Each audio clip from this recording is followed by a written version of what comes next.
In Memphis, nothing comes easy, and that's exactly how we like it. This is a city built on hustle, on heart, on grit. And at Carway, our rides are built the same way. Tough, reliable, ready for the grind. No games, no gimmicks, just Memphis-style service. Real, honest, and built on trust. Where grit meets grind, you meet your next ride. Carway, grit, grind, and Pink Beetles.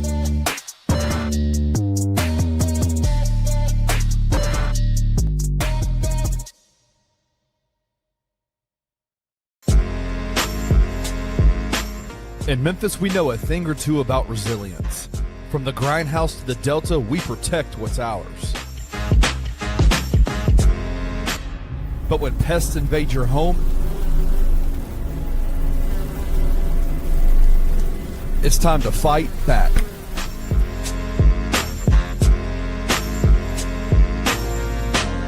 Grade A Pest knows how to handle what crawls, flies, and bites. With local experience and guaranteed results. I'm Reggie with Grade A Pest Control. We service the Memphis metro area. That also includes DeSoto and Fayette County as well. Grade A Pest has the entire Mid-South covered. So if bugs and pests put you to the test, let Grade A solve your problem.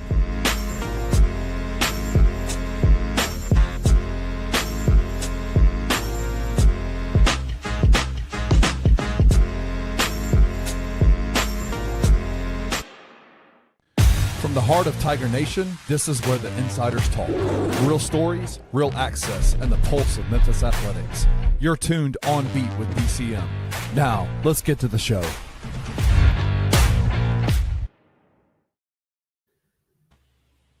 What is going on, everybody? Welcome to another edition of On Beat with BCM, live here on the Bluff City Media Network. I am Memphis Tigers men's basketball beat reporter for Bluff City Media, and I am joined, as always, by Memphis Football Insider and executive editor for the University of Memphis student newspaper, the Daily Helmsman. It's Sam Shoemaker. Sam, how you doing today? Good, man. Excited to get to talk some ball. There are definitely some hot takes flying around, especially on the men's basketball side. So I think we're ready to get right into it. So much exciting stuff going on around the program. Exciting. Yeah, obviously a lot of doom and gloom on my neck of the woods with the basketball side there. We will get to that in a second. We have found some way or some kind of excuse to start every single episode the past few weeks with the NFL head coaching search. And I believe now that every job has been filled. I mean, technically the Raiders have not made a hire yet, but all indications are they're going to hire Clint Kubiak, the offensive coordinator for the Seahawks, after the Super Bowl, the big game, if you will, is over. So every team is filled out there. Roman, who do you think made the prediction? Oh, Super Bowl prediction? I'm Seattle for me. I'm going Seattle there. Yeah. I mean, obviously, New England has the quarterback advantage there, and that matters for sure. But overall, I think Seattle has better coaching and the better overall roster. So I'm going to think the Seahawks to for the sake of switching it up, I'll take the Patriots. And I'm a big Ann Michael May fan. So that's your reasoning for the Patriots, just for the pure vibes? Just for the vibes. No analysis, no stats, just vibes. Yeah. Who do you think made the best hire in this cycle? It obviously was not the Steelers, but who do you think made the best hire here? Oh man, I don't know. So I'm a Titans fan, right? So the OC hire there, I think Dayball is a fantastic hire for the OC. Give me the candidates. I'm trying to think through who the best hires are. Okay, so we had the Steelers with Mike McCarthy. We had the Ravens with Jesse Minter. That's my answer, by the way. That's it. Yeah. I'm a big Minter fan. Minter's really good. Yeah, Ravens with Jesse Minter. That's the answer. We had Jeff Hafley with the Dolphins. The Cardinals hired Mike LaFleur. The Giants hired John Harbaugh. The Browns ended up going with 59-year-old Todd Monken, who had a good tenure as the OC in Baltimore and Georgia, but still kind of an odd decision there. Titans go with Robert Saleh, who I think did get the short end of the stick more often than not with the Jets. I don't really think the failure of that tenure was fully all on him. He had bad quarterback play for most of it. And then with Rodgers, it's pretty clear that Rodgers drove him out of there. So can't exactly harp on that too much, in my opinion. So I think the Ravens are going to be unbelievable for a couple decades under Minter. Like, I think he's one of those guys. Hasn't gotten his shot yet, but boy, those defenses, I love those stunts he does. He just, I don't know, offensive lines all year look pretty confused against the Chargers, and the Chargers weren't particularly stacked, especially due to injury on the defensive side. So Jesse Minter it's just tough in that division, Roman. And it's funny because I think the coach that didn't get fired, Zach Taylor, I think he's now the worst coach in the division. Say whatever you think about Mike McCarthy, I think he's a more favorable head coach than Zach Taylor. Yeah, no, for sure. And then for the last two, you had Clint Kubiak for the Raiders, obviously, and then Kevin Stefanski for the Atlanta Falcons. Which I'm not as high on the I'm not as high on the Stefanski hire as a lot of people are, because like at the end of the day, man, the issue in Cleveland was offense, and you have to point towards Stefanski for the offensive play calling not being at the level it needed to be, his inability to develop quarterbacks throughout his time there, the whole Watson debacle. I mean, all that still. I mean, it wasn't completely his fault, obviously, but all that still happened under his watch, and he was still putting one of the best defenses in recent history to waste, and arguably the best defensive player of this era in Myles Garrett, like never winning a thing with him. I mean, I know they beat the Steelers in that playoff game in the COVID year. Besides that, pretty much nothing. Yeah, so, I don't mind Stefanski with a young quarterback because I think unfortunately they still believe in Penix. I want to say, although I don't know how much he's shown. But speaking of inability to develop talent, Roman. There is some belief among Atlanta Falcons fans in Michael Penix, but there does not appear to be much belief anymore amongst at least some of the University of Memphis basketball fandom in this, at least this year's Tigers basketball team. But with the way that some of the chatter has been going in recent days since the Tigers inexplicably lost at home to Tulane, the chatter has since shifted to more of a big picture standpoint. Is Penny Hardaway the right guy to lead this program moving forward and have the Tigers, hit rock bottom, not just in this season, but in his tenure in recent memory? I don't know if they have, but they feel about as close to it as they have since Penny took this job nearly 9 years ago now. Yeah, I mean, belief is at an all-time low as far as Penny's tenure, and rightfully so. That you can't lose like you did against Tulane. It wasn't just the loss against Tulane at home, which of course is a problem of its own, but you really lost on a wide open layup. Like that's just discouraging. It's like you get your heart out. I mean, you get your heart ripped out game after game in entirely new ways. Tulsa in Wichita, Tulsa was heart ripped out in an entirely new way. Had it the whole time, then one of the most hilarious fall aparts we've seen.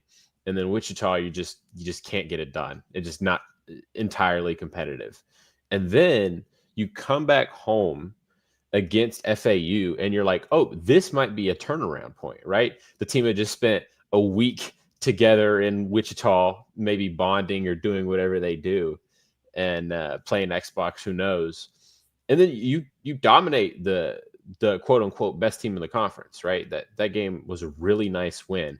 Narratives are spinning, Tigers back on track. Editorializing comes with the territory, right?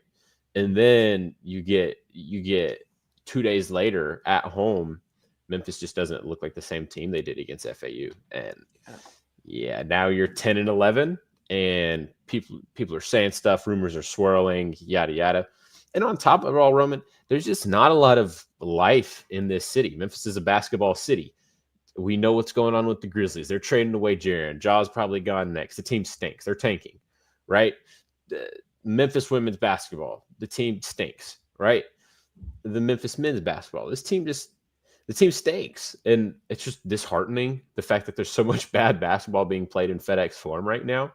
And then with the weather that came through, and then National Guard and whatever, and all that, people just don't want to go to these games anymore. And in its current state, I don't blame the fans. This isn't something worth paying for parking, paying for gas, driving out there, paying for a ticket. This isn't a product worth investing in. And because of it, fans are calling university staffers out. Fans are saying, hey, we need change, whether that looks like Hardaway, whether that looks like something else. I don't know. But people are upset, and rightfully so. Yeah. And this most recent loss to Tulane, it's not the most embarrassing loss they've taken all year. And it's arguably not even, the most damaging, but it is perhaps the most devastating. Yeah. Because when you see what they did against FAU, I know Cannon Carlisle and Devin Vanterpool were both out for FAU. The top two leading scorers for the Owls, both not available for Florida Atlantic in that game. But Memphis was also without Hassan Abdul-Hakim and Curtis Givens III, just as they were against Tulane. And, beyond that, to the side, it felt like Memphis had really found something in terms of a lineup, in terms of a rotation, and really developing a sense of cohesion and chemistry and all the things that Penny Hardaway has been begging for this team to develop all season. You finally, I think, saw that, at least more than you have all year, in that FAU game. And clearly the Tigers felt like that too, based off of, the post-game comments that they offered to us after that game was over. They felt better after that game than they have ever felt for this entire season. And it seemed like they really thought this was going to be the start. That FAU win was going to be the start of the turnaround that Tigers fans have been waiting for this entire season. And evidently it just wasn't, because you lose to a Tulane team that at the time, at least, sat outside of the top 200 in the net, making it a quad 4 loss at home. And the way you lose that game is just so disheartening, but yet so familiar if you've been watching this team all season. Uninspired play, low effort, getting out-hustled, outdone on both ends of the floor. Memphis out-rebounded Tulane by 15 in this game, and yet they were still systematically outplayed on both ends. The only reason the Tigers even had a chance to really even win that game, to be honest, is because the referees jumbled up the game with the fouls. In the stretches where the referees weren't, interfering with the game at the egregious level that they were, Tulane dominated Memphis. Tulane should have beaten Memphis by 30 on Sunday. They really should have. It should have been a blowout win for the Green Wave. The only reason the only reason the Green Wave even had to get that game-winning layup with Brumbaugh at the end is because of how much, the officials interfered with things throughout. And that makes the loss even worse for Memphis. The fact that they got as much help as they did from the officials. It obviously didn't all go the way. They still had some unfortunate calls on their end, but as someone who was there, as someone who observed things, it felt like the way that game was officiated definitely benefited Memphis more than it benefited Tulane. There's a reason why Memphis had 36 free throw attempts compared to Tulane's 23. 38 free throw attempts for Memphis compared to Tulane's 26. There's a reason why Memphis was plus 12, on the free throw line, and all these other things, and yet they just can't do anything well enough on either end of the floor. They shoot horribly in the first half, and again, whenever the referees were not calling fouls, they couldn't really defend Tulane either. And Tulane's offense isn't a world beater. Both the offensive and defensive unit for Tulane were barely in the top 10 of the American. Heading into that game, Tulane has not been good at all year. This is not a good Tulane team like the good teams we've seen in the past under Ron Hunter. But again, that same zone defense that Penny Hardaway has been coaching against for 7 seasons, it nips the Tigers in the bud yet again. And it's just a terrible day for the Tigers all around. That could really send the season down a really dark path if they can't turn things around here quickly. Yeah, I think what you're noting with the refs and then the free throws is definitely important. But I think I actually pushed back a little bit against the narrative that the Tigers should have lost this game by 30. I think in the first half, yeah, like this was a 30-point loss, but Memphis outplayed Tulane in the second half. I think they were the better team. Memphis got plus 12 free throws.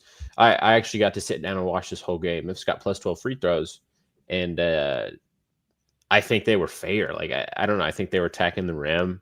Like I think Thedford got to the line because he was hustling for those rebounds, and they just fouled him on those back taps, right? Sincere got to the rack a couple times. I think it just came with the territory, but yeah, super disheartening loss. Roman, so I wasn't there in the building, so you got to be there for the pressers and everything. The players so badly because they've been answering really tough questions all season, right? Players in Penny Hardaway having to answer really tough questions, as in why is this team not performing like you want it to, right? And then after the FAU game, get into the mindset of an athlete or just in the mindset of a person. It's simple psychology, right? You get so much criticism, and then finally, you, in a sense, live up to an expectation. You beat FAU, which is one of the better teams in the conference. And you so badly want that to be the turning point, and you so badly want that to be the answer. So they maybe in that presser oversold what that win was just for the sake of an easier answer, because in the moment it made sense, right? So let's get into the mindset of Roman. What were the answers at the end of this game? What was Penny Hardaway saying of how do we turn this around? What were the players saying? I mean, they weren't really offering many solutions as to how to turn it around moving forward. Penny took the full blame for Memphis's inability to beat the zone, which, I guess is somewhat notable there. But at the end of the day, I didn't really get the sense that they provided many answers as to how they're going to do it. They said they were going to do it, but they didn't really answer as to how. Because at this point, I don't really know if they have many obvious answers left. I mean, this latest shift they made, this new rotation, this new starting lineup, this was supposed to be the answer. This was supposed to be the solution that, was finally going to be able to push things forward. And then they take arguably their worst loss in conference play. No, scratch that. It probably is their worst loss in conference play. Yeah, at home. I mean, especially at home. Like, they've been blown out at Tulsa and Wichita State. Yeah, they got blown up at FAU, but those are some of the better teams in the conference, especially FAU and Tulsa. You lose to a Tulane team that might not make the conference tournament at home, man. At home. And at this point, Memphis has dropped to 8th in the league. Are they going to miss the conference tournament? No, because the bottom of the league is just too bad. Like, Memphis would have to undergo a catastrophic collapse, even from what they've done so far, to miss the American Conference Tournament. But Tulane might miss the conference tournament, man. They might. That's not completely out of the question for them. I don't think it'll happen, but it's not out of the question. And you lose that game because you didn't show up. And because you continue to display the same issues time and time again, even though this latest solution that you offered, this second half lineup that you found at Wichita State, and that for the most part you implemented against Florida Atlantic, and it did work then. Like, that was supposed to be it. And now that evidently was not the answer, I'm not sure where Memphis goes from here. And I don't really think the Tigers are either. Right. You look at Memphis's conference resume this far, the majority of their wins have come at home and the majority of their losses have come on the road, right? So losing to Tulane at home, I think it's completely fair to say that that's the worst conference loss, just because you're thinking, oh, okay, well, this Memphis team is as good as they're as good as their home court, right? And, maybe on the road they can be a good team, but they just can't beat the upper echelon of American talent on the road, which is fair. You know what I mean? For generally winning conference games on the road against better teams in the conference, in any conference in the country, is really difficult. But now you're dropping games at home against Tulane after you were supposed to already have the answer. That means there is no answers. Roman, I'm sure we're going to get into what's upcoming. You have UAB on Thursday and then Charlotte on Sunday, two of the better teams in the conference. Does Memphis go 0-2 there? I mean, it's certainly a possibility.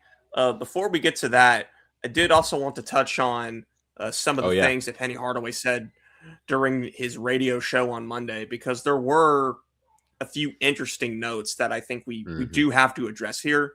The big quote that I think took up most of the headlines was this. Let me pull it up real quick. I thought I already had it. So the big quote that he said in the latter half of his appearance that, took up most of the attention was this, a quote, "I would be the last person ever to damage this program in any way, shape, or form," end quote.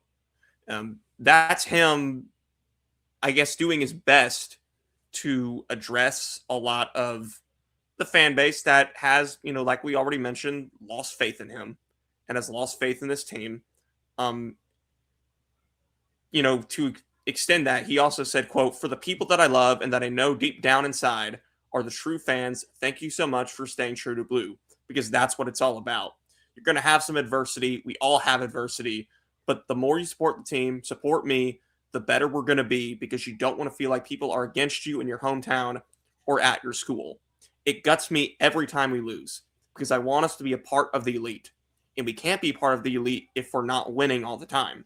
There's enough time left to go on a run. We just have to do what we have to do, end quote. So, Is that cryptic? Yeah, I think, I don't think he'd be saying these types of things if the team isn't where it was right now.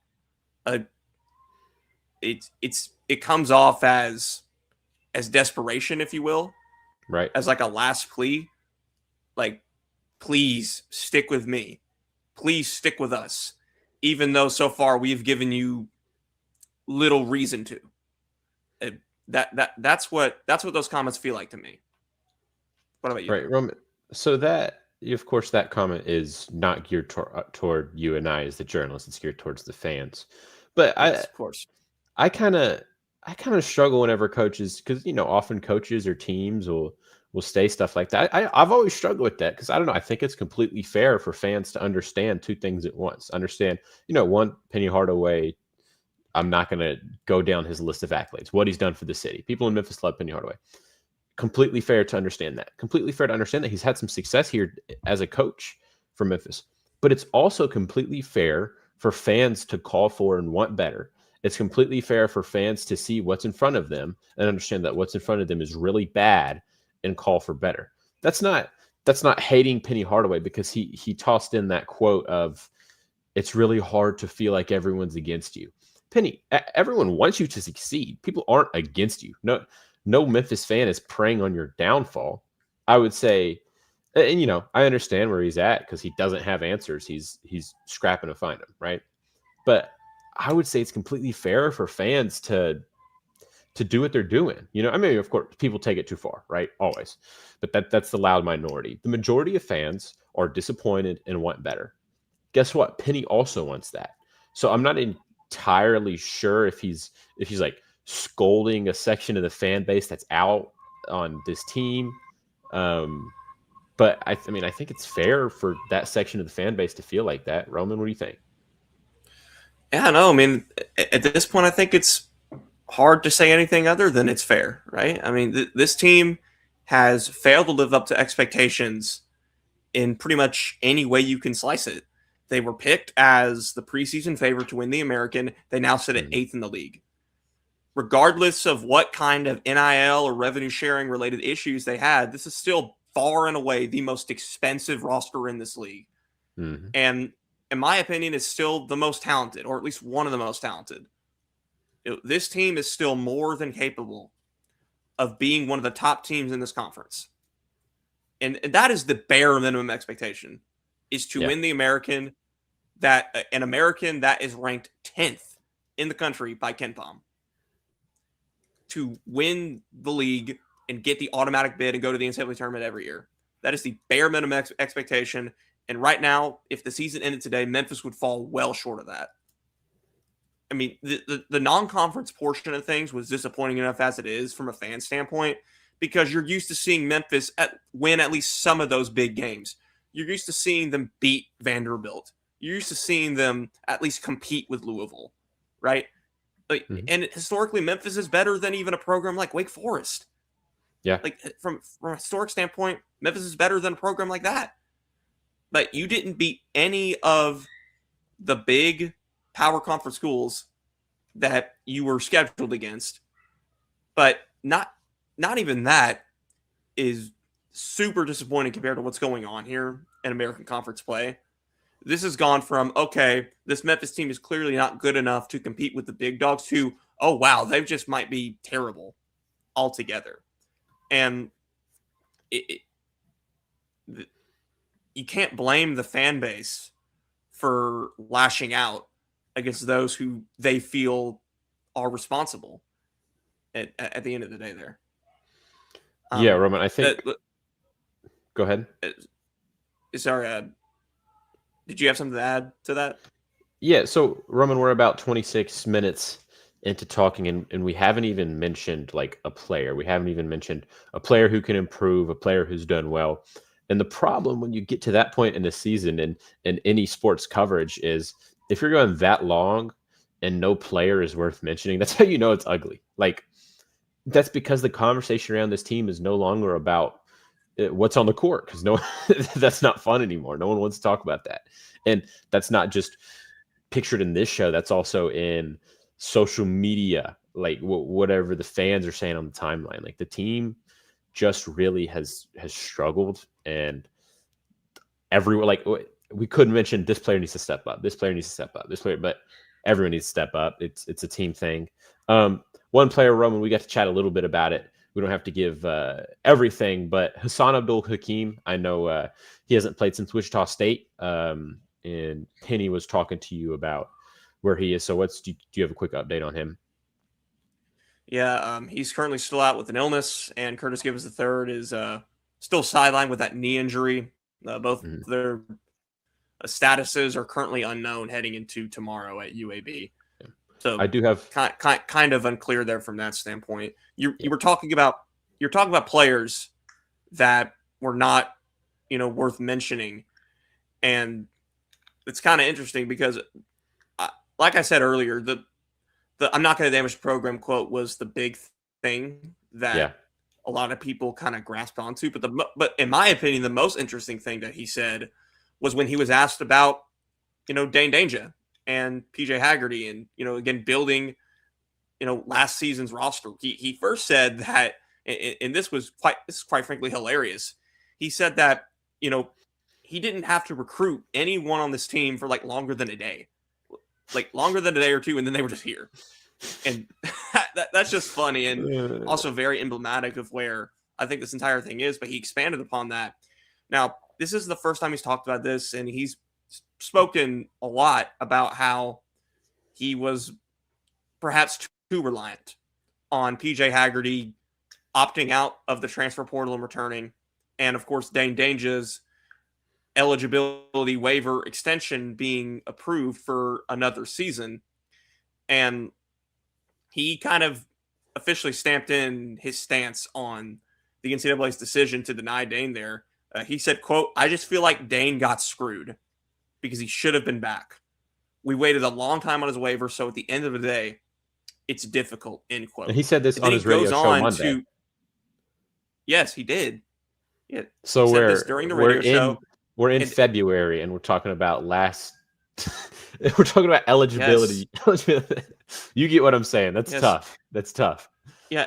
And then he goes on to, say that he didn't say these words exactly, but he implied that Memphis is not getting as fair treatment from the NCAA as some of the power conference schools are. He talked about the James Wiseman case.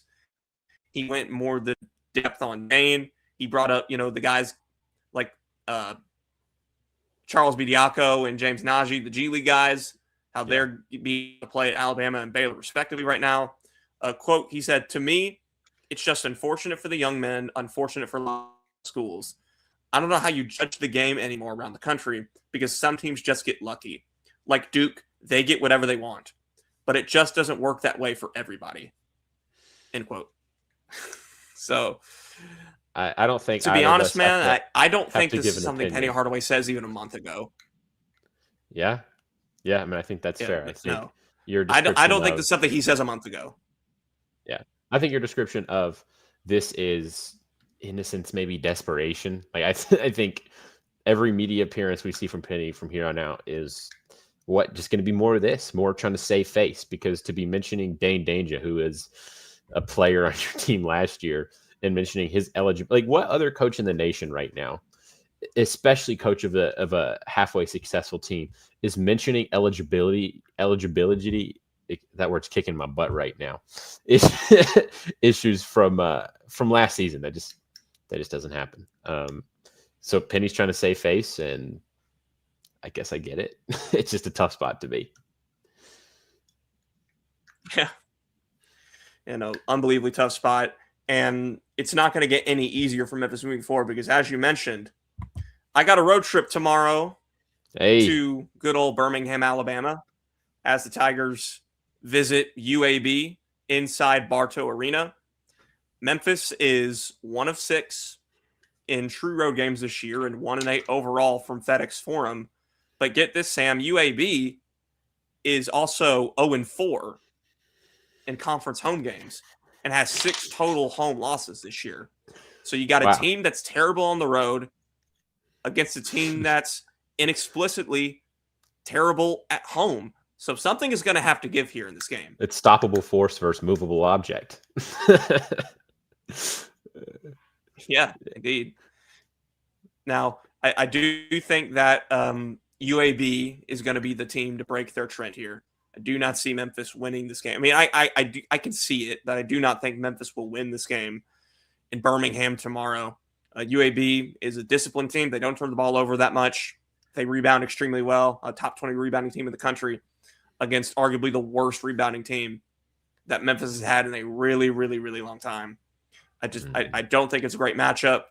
The vibes for this Memphis team feel about as bad as ever. And that just, I don't think bodes well for them going into an environment at UAB against a good coach like Andy Kennedy. Those things just do not smell like a win. It doesn't smell like success. So I think the Tigers' woes will ultimately continue against the Blazers tomorrow. And then, as you mentioned, they have Charlotte on Sunday, number 1 team in the league. And it's hard to say that Memphis can beat the America's top team right now. I know it's at the Forum. I know it's at home. But it is going to have to be, I hate to say this, kind of a game-to-game thing at this point. Like, what are the vibes like? What's the momentum like for this Memphis team? Because that could very well dictate how they perform the next time to step onto the court. So, I mean, how they perform here at UAB could very well dictate what happens on Sunday against Charlotte. Yeah, and I think saying it's a vibes thing is completely fair. Like, Memphis beating this UAB team, it's not far outside of the realm of possibilities. Like, it kind of makes sense. Memphis is a 1.5 point underdog on the road. That's the books telling you they think Memphis is a better team, right? Other than the funky road and home stuff that you just mentioned. But, like, Memphis winning this game, it shouldn't feel impossible, but it feels kind of impossible just with the state of the program. And so I mentioned the odds on that one. Odds haven't come out for the Charlotte game, but the ESPN matchup predictor, it doesn't mean anything, right? It's about, I think it's 54-46 UAB's way in that game. But then if you come to the Memphis versus Charlotte game, Memphis has an 87% chance to win according to ESPN's predictor at home against Charlotte. And that's because, first off, those predictors really value home court.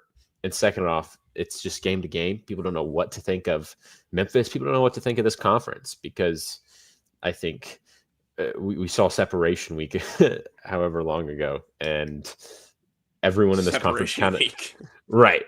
Everyone in this conference is the same. Like, I mean, Memphis certainly separated. They separated themselves from the top of the league. Yeah, certainly exactly. Separated themselves. Exactly.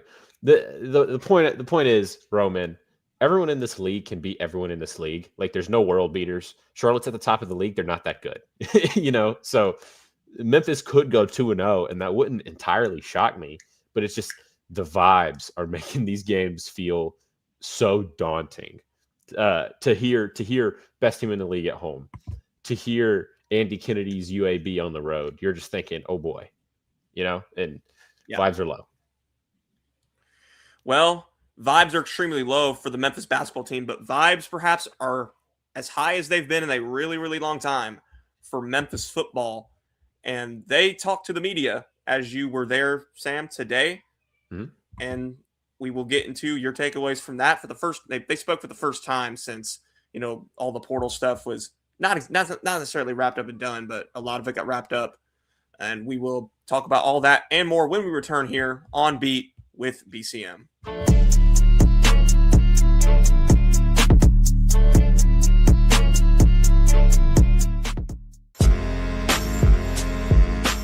In Memphis, we know a thing or two about resilience. From the grindhouse to the Delta, we protect what's ours. But when pests invade your home, it's time to fight back.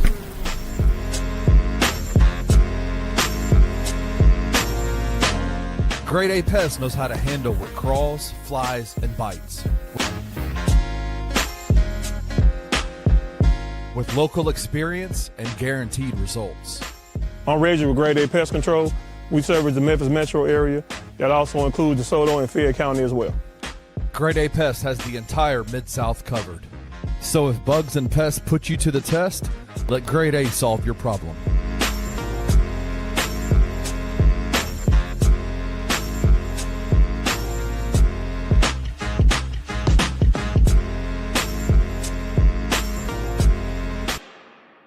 Wow. That's how you do a rebuild, bro. You trade with an ass team that you know is going to be ass. And you got all their first round picks, bro, every other year. Starting next year, bro. They don't know how to be good, bro. That's how you do a rebuild, bro. You can take them same picks and trade them bitches, bro.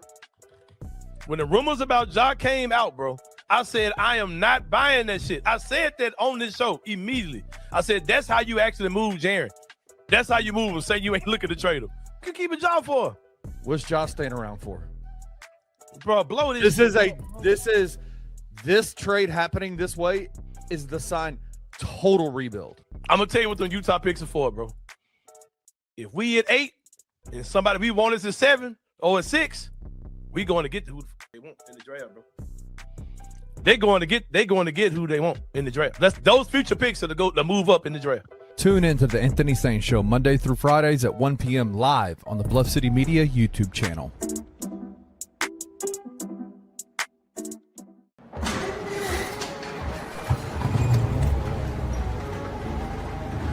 In Memphis, nothing comes easy, and that's exactly how we like it. This is a city built on hustle, on heart, on grit. And at Carway, our rides are built the same way. Tough, reliable, ready for the grind. No games, no gimmicks, just Memphis-style service. Real, honest, and built on trust. Where grit meets grind, you meet your next ride. Carway, grit, grind, and Pink Beetles.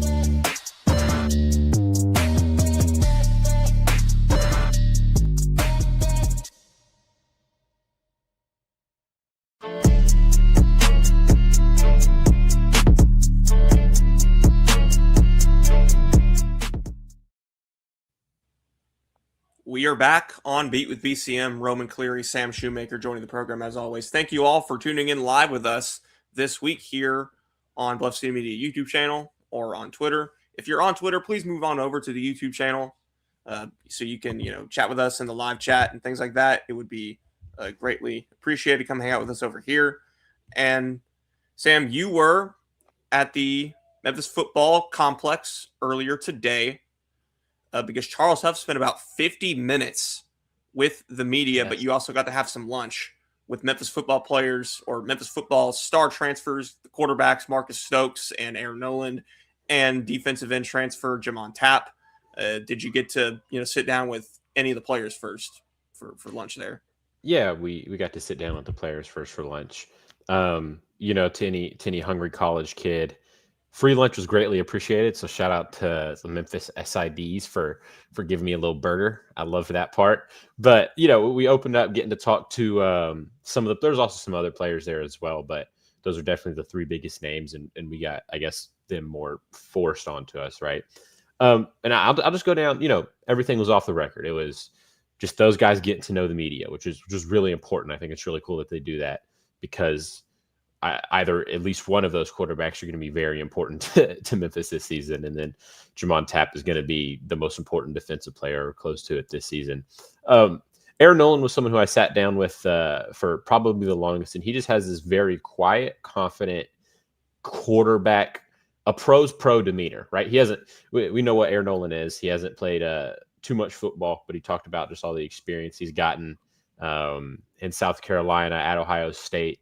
Something he kept harping on was just how cool it was that he had, he's played against NFL players in practice, essentially, right? That's what he likes in game experience. He's made up for in practice, but he was someone who I would feel really confident leading my team. And then I got to talk with Marcus Stokes after, and he had a similar type of confidence. In the same way, he had a lot of confidence, but it was entirely different. Like, they're two very entirely different quarterbacks, where Aaron Nolan has a quiet, more timid confidence. Marcus Stokes, as soon as he walked into the room, it's, hey, what up, my guy?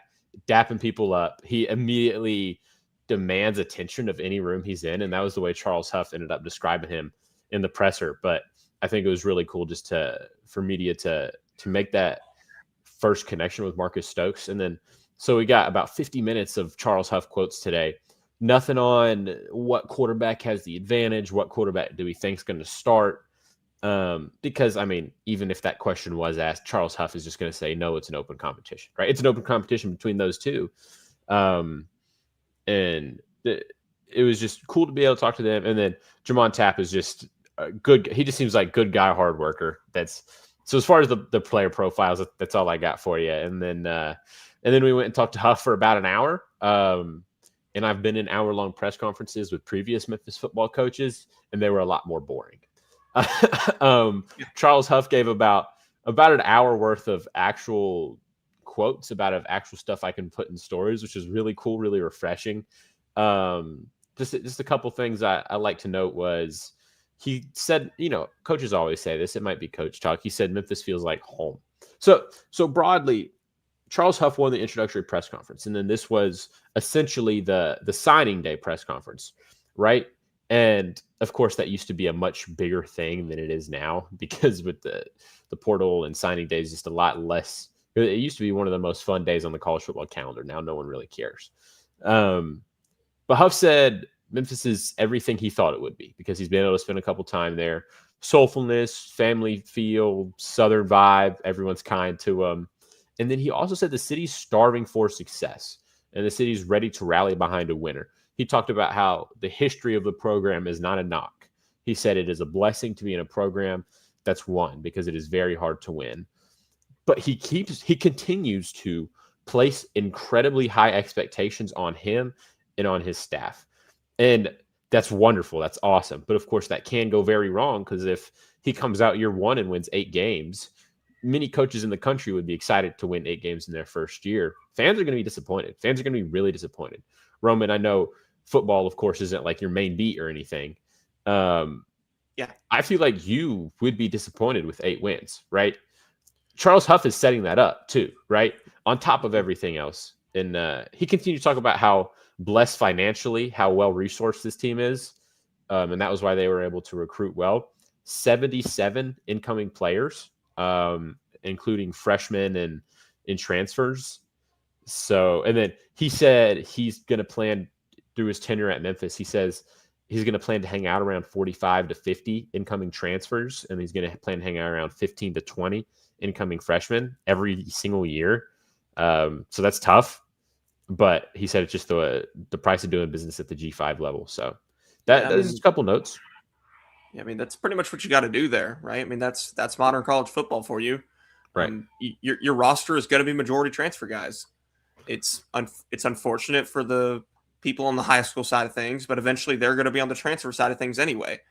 Right. You know, it's so I guess, you know, this means that a lot of the high school guys will have to start out at perhaps a lower level than perhaps they want to, or what they probably had to in the past. But yeah, that's just modern college football right there.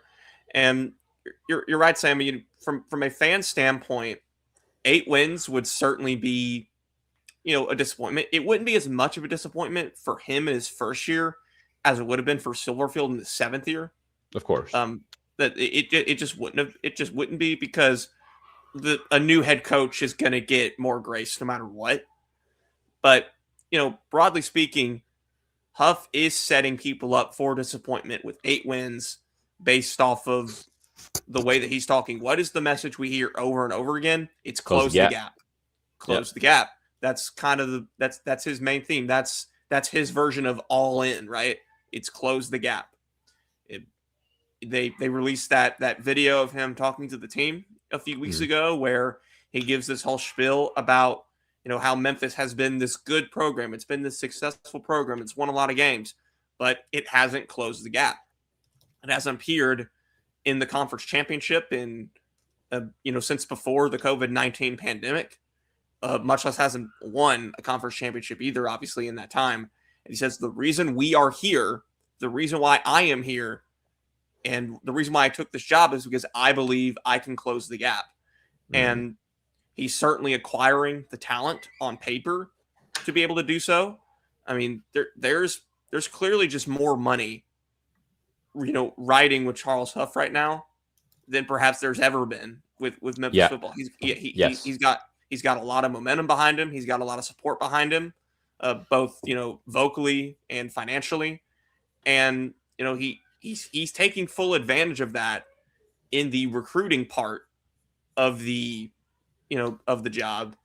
But we're never going to know for sure what he's all about and what this era of Memphis football is going to be all about until they get on the field next fall. So there's certainly a lot of questions right now with him that just cannot be answered until then.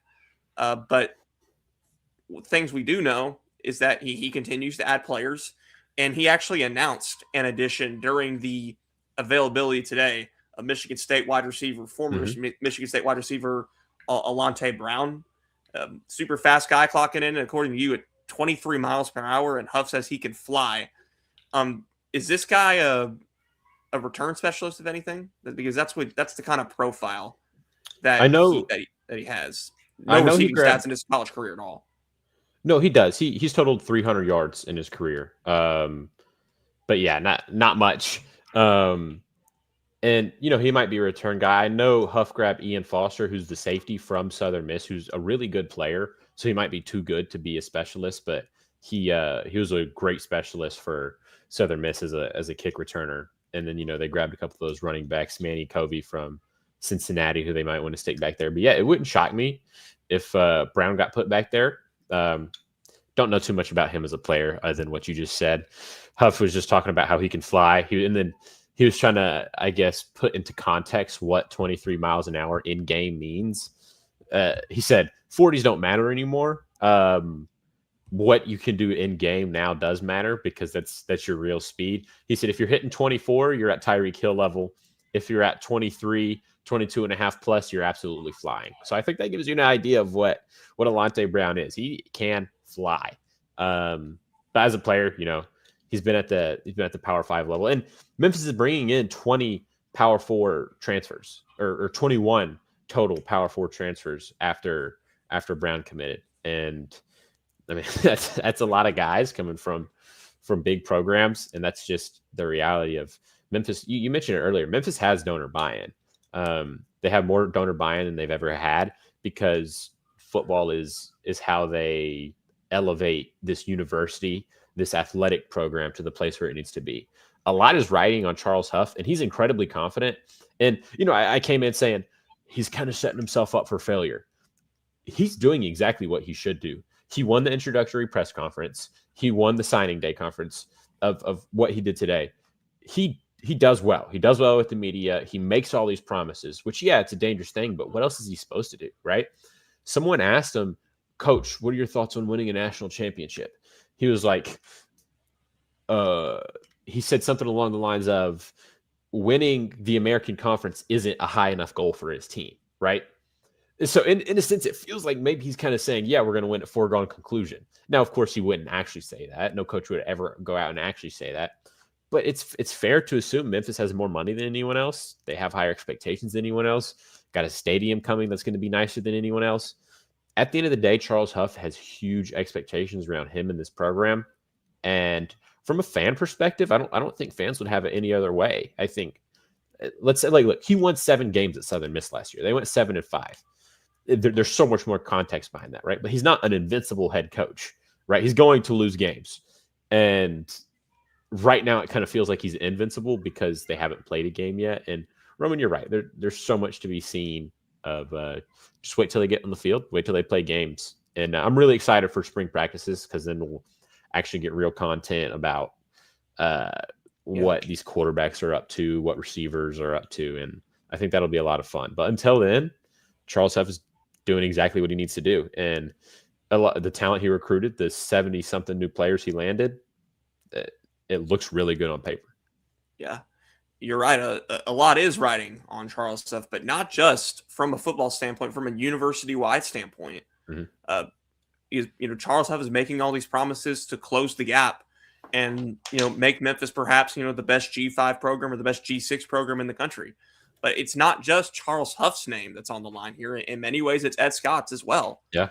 This was Ed Scott's first real, legitimate, revenue hire.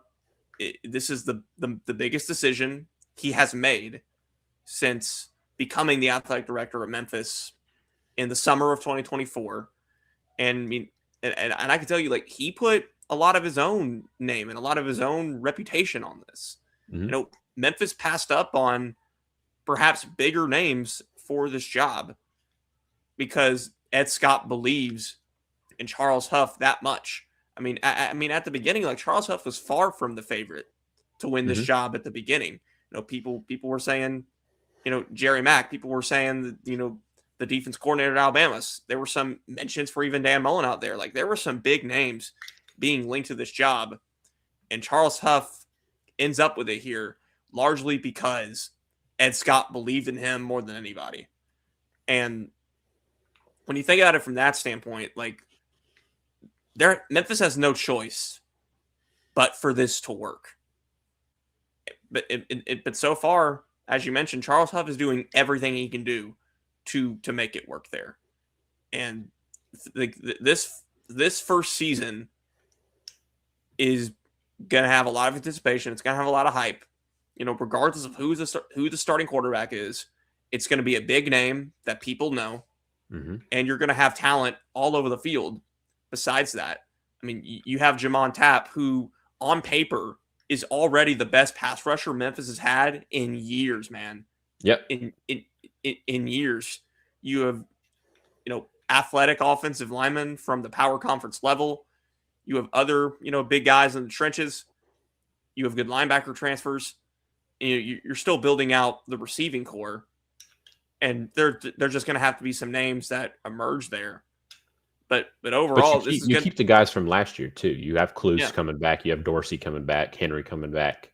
Yeah, I mean, but overall, like, regardless, this is going to be a very talented, a very star-studded roster that's going to have a lot of hype. That's going to have an opportunity to be named the preseason favorite to win the American Conference.